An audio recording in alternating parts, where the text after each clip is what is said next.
WMC Memphis, WMFS HD2 Bartlett, Memphis. Part of the Memphis Sports Network with 92.9 FM ESPN. ESPN 790 AM.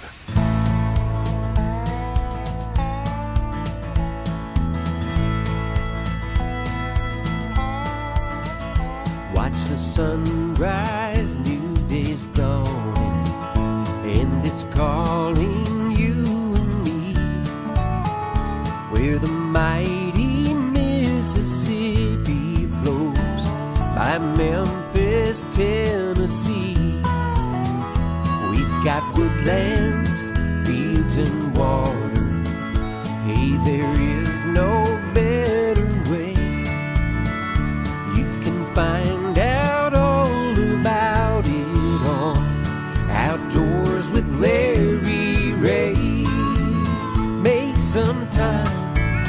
Take the family, ask a friend, but don't delay.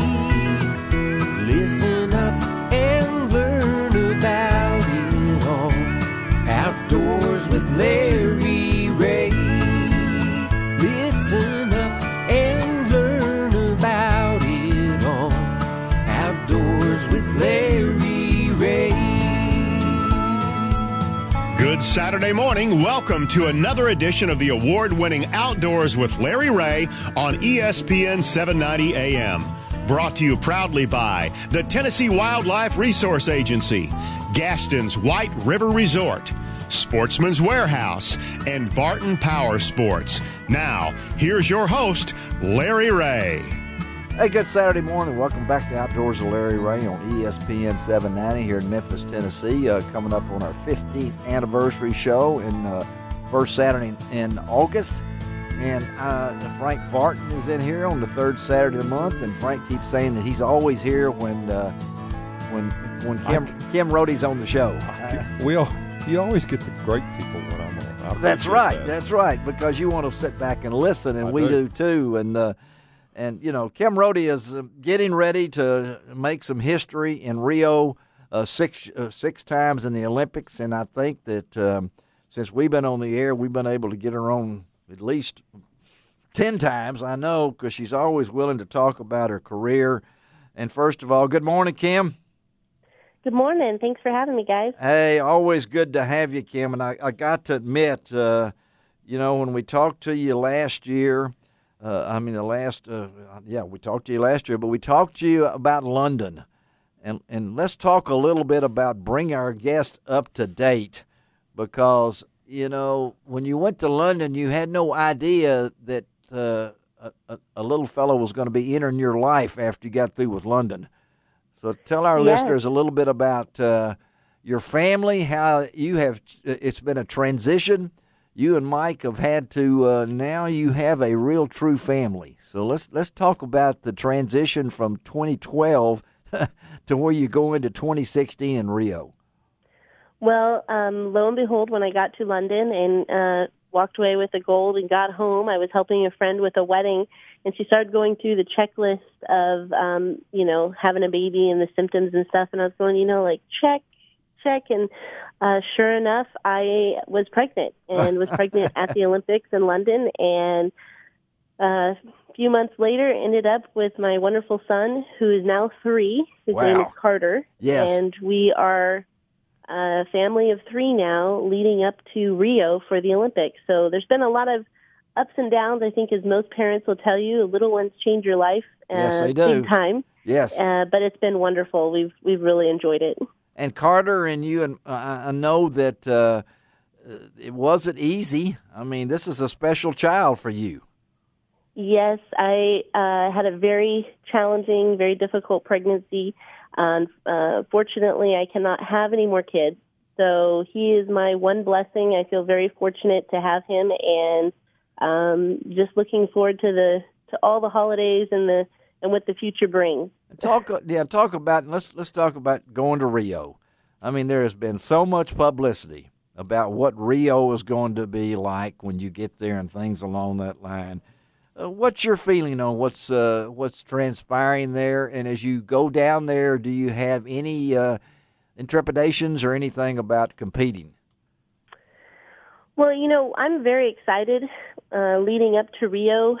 We have had a phenomenal year, both me and my teammate, Morgan Kraft. Yes, who's you have. amazing as well. Yes. And, there's just a lot of excitement and anticipation in the air right now. A lot of really good talent coming out, and we're seeing every year that bar rising. And so the competition is getting great, and we're just going to take it one event at a time, one day at a time, and just really try to enjoy every bit of it. And I know Rio will definitely bring all the atmosphere of the Olympics. I know with, the parties and the celebrations and everything, it's going to be one, I think, for the record books. And far as you now, you've had to change your training style a little bit. You're not able to shoot quite as much as you did, and you're getting ready to have another birthday in July. And yes, I'm getting older. I went from being the youngest one on the team back in the day to now I'm one of the older ones on the team. But I keep teasing the young ones on the team that with age comes wisdom. Yes, yeah, and wisdom's there. And I see you've already researched who's the oldest person to ever win in the Olympics, and you found some guy in Sweden or someplace like that, or that's Oscar Swan. Oscar Swan. His name was Oscar Swan. He was 72 years old when he won a medal in the Olympics. So I still have a few years in me. Few more Olympics in me. This definitely won't be my last, and I know that my teammates and stuff, we have a lot of fun. We joke about it, but it's all in good. All in good spirit. And hey, I'm 73. I'm older than Oscar. So that makes me feel really good. We're talking about how old is this thing, and then again we're talking to Kim Rhode, and I know that Kim preparation for this one and. You have focused so much. You were so young when you had that first time in 96, and you're coming into this in 2016. Did you ever in your lifetime dream this was going to transpire in your life when you first started this so many years ago? When I started back in 96, you have this dream and this goal to represent your country and to go to the Olympics. But I don't think it never really dawned on me like what I had achieved or what I accomplished until I got back. Yeah. And now 6 Olympics later, going, to Rio, I never dreamed that it would have been 6 Olympics. So, no, I didn't really think that this would be the case. But, I feel very, very blessed, very fortunate to have had the opportunities that I've had in my sport. And, right now I'm just enjoying it. I'm taking it, like I said, one match at a time, one event at a time, and just truly enjoying it, which I think is something you miss when you first go because you're so nervous. You don't know what to expect or what's going to hit you next. And now, after all these Olympics and all these years, it's something that I can truly sit back and enjoy. And, did you really major in food marketing and agricultural business in college? I went to school for that. Yes, I did. I started off in pre-vet and ended up food marketing and agro-business as what I was studying and going to school for. So when you have your class reunion at Aurora High School, I mean, what do your classmates think about this? Well, the interesting thing is when you talk about when I was in high school at Arroyo, I had just won the Olympics. So when I won in 1996, I went back to high school. Yes, you did. And so, it was very life-changing for me in that sense. It wasn't, there's really no words to truly describe it, but it was really fun, really fun. And I'm sure, I look back, at the 10-year reunion, and I have another one coming up. Oh, my gosh. Yes, you do. The time goes by so fast. 2017, you're going to have your 20-year reunion. So, I know. Thanks for reminding me. Well, that's okay. I just had my 55th. Come on, there was a lot of old people there. At least you're not going to have that. Again, we're talking to Kim Rhode. Or, if you really want to know, it's Kimberlyn Kim Susan Rhode, okay, out of this. And talk a little bit about Mike, because I know he is your partner. He is the person that takes care of Carter a lot. Tell me a little bit about him. My husband is amazing. Yes. Mike, he's He's incredible.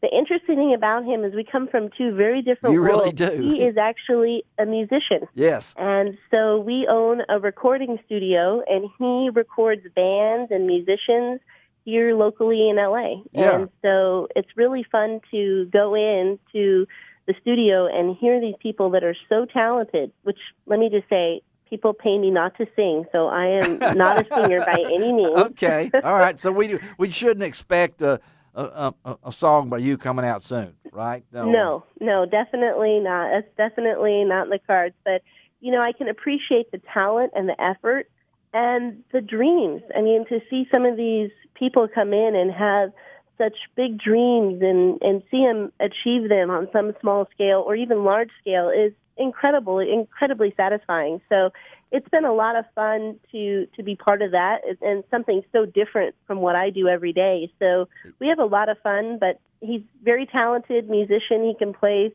all different kinds of instruments by ear and just Wow. a lot of fun. I have a lot of respect for that. And Slat Sound Recording. I love that. That's a pretty cool name for recording studio. SLAT, Slat.